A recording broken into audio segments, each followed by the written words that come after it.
موجودہ دور میں کشمیر کا 47% حصہ بھارت کے پاس ہے اور 33% حصہ پاکستان کے پاس ہے اور 20% حصہ چین کے پاس ہے۔ تینوں ممالک کشمیر پر مکمل طور پر قبضہ کرنا چاہتے ہیں یا تو پھر زیادہ سے زیادہ حصہ حاصل کرنا چاہتے ہیں۔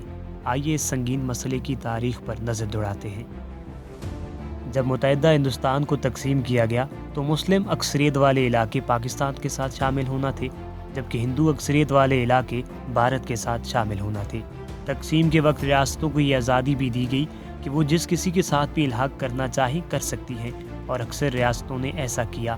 مگر کشمیر کے راجا نے نیوٹرل رہنے کا فیصلہ کیا اور اس نے دونوں ممالک کے ساتھ سٹینڈ سٹل معاہدہ کر لیا۔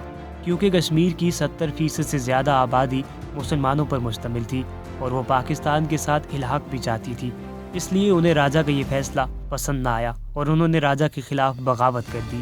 جب حالات راجا کے کنٹرول سے باہر ہوئے تو راجا نے ہندوستان سے فوجی مدد مانگ لی، جس کے بدلے میں ہندوستان نے کشمیر کا الحاق ہندوستان سے کرنے کی شرط رکھی۔ راجا اس وقت شدید دباؤ میں تھا، وہ ہندوستان کی بات مان گیا اور اس نے معاہدے پر دستخط کر دیے اور خود دہلی جا کر قیام کر لیا۔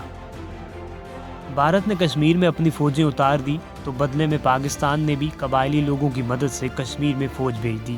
یوں پاکستان اور بھارت کے درمیان مسئلہ کشمیر کو لے کر پہلی جنگ کا آغاز ہوا۔ 1949 میں اقوام متحدہ کی سلامتی کونسل نے دونوں ممالک کے درمیان سیز فائر معاہدہ طے کرا دیا اور کشمیر کو 700 کلومیٹر ایک طویل لائن کے ذریعے 2 حصوں میں تقسیم کر دیا۔ یہ لائن آف کنٹرول کہلاتی ہے۔ اس لائن کے ایک طرف پاکستان جبکہ دوسری طرف کا علاقہ بھارت کے کنٹرول میں ہے، لیکن پاکستان اور ہندوستان کشمیر کے پورے علاقے کو حاصل کرنا چاہتے ہیں۔ پاکستان کا موقف یہ ہے کہ کشمیر کی زیادہ آبادی مسلم ہے اور پاکستان کے ساتھ الحاق بھی چاہتی ہے، اس لیے پورا کشمیر پاکستان کے ساتھ شامل ہونا چاہیے۔ اور دوسری جانب بھارت کا موقف یہ ہے کہ کشمیر کے راجا نے کشمیر کا الحاق بھارت سے کیا تھا، اس لیے پورا کشمیر بھارت کے پاس ہونا چاہیے۔ اسی مسئلے کو لے کر دونوں ممالک 1965 میں ایک بار پھر میدان جنگ میں آمنے سامنے آئے، جس کی وجہ سے ہزاروں متاثر ہوئے، لیکن یہ لائن وہیں کی وہیں رہی۔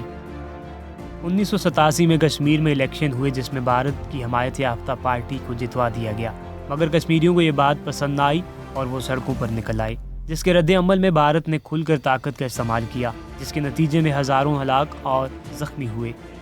علیحدگی پسندوں نے کشمیر میں مسلح تنظیمیں بنائی اور بھارت کی بربریت کے خلاف جہاد شروع کر دیا۔ پاکستان نے اس موقع سے فائدہ اٹھاتے ہوئے ان تنظیموں کی مدد کی جس سے کشمیر میں وائلنس کو ہوا ملی۔ انڈیا نے اس کا جواب کشمیر میں فوج بڑھا کر دیا۔ انڈیا نے 5 لاکھ سے زائد فوج کشمیر میں اتار دی۔ انہوں نے کشمیری مظاہرین پر کریک ڈاؤن کا آغاز کیا۔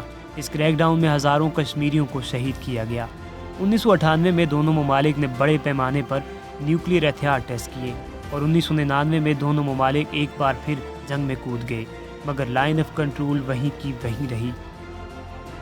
علیحدگی پسند کشمیریوں نے کشمیر اور کشمیر سے باہر اپنی مسلح جدوجہد جاری رکھی۔ 2001 میں لشکر طیبہ نے دہلی میں انڈین پارلیمنٹ پر حملہ کیا، جس کے نتیجے میں 40 لوگ ہلاک ہوئے۔ 2008 میں اسی تنظیم نے ممبئی پر حملہ کیا، جس میں 147 لوگ ہلاک ہوئے اور 300 تک زخمی ہوئے۔ لیکن اس دوران انڈیا بھی کشمیر میں ظلم و ستم کی نئی داستانیں رقم کر رہا تھا۔ انڈیا نے کشمیر میں عام شہریوں پر پیلٹ گن کا استعمال شروع کر دیا، جس کے نتیجے میں لاکھوں کشمیری زخمی ہوئے اور ساتھ ساتھ اپنی بہنائی سے بھی محروم ہوئے۔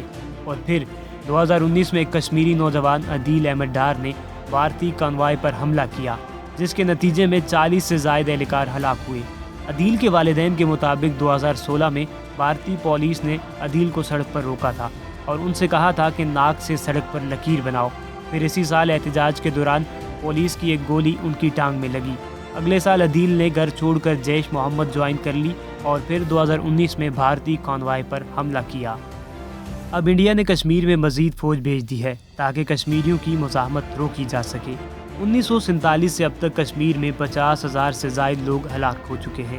اس تعداد میں وہ ہزاروں لوگ شامل نہیں جنہیں غائب کر کے مارا گیا، لیکن ہیومن رائٹس آرگنائزیشن کے مطابق یہ تعداد صحیح نہیں ہے، بلکہ ہلاکتوں کی اصل تعداد اس سے بھی دگنی ہے۔ اس کے علاوہ لاکھوں لوگ زخمی بھی کیے گئے۔ 13 اگست 1948 کی قرارداد میں طے پایا تھا کہ کشمیری ریفرینڈم کے ذریعے فیصلہ کریں کہ وہ پاکستان کے ساتھ رہنا چاہتے ہیں یا بھارت کے ساتھ، مگر جنگ ختم ہوتے ہی بھارت ریفرینڈم سے مکر گیا اور آج تک انکاری ہے۔ وہ دن اور آج کا دن کشمیری بھارتی جبر کے تحت زندگی گزارنے پر مجبور ہیں، حالانکہ ان کے دل پاکستان کے ساتھ دھڑکتے ہیں۔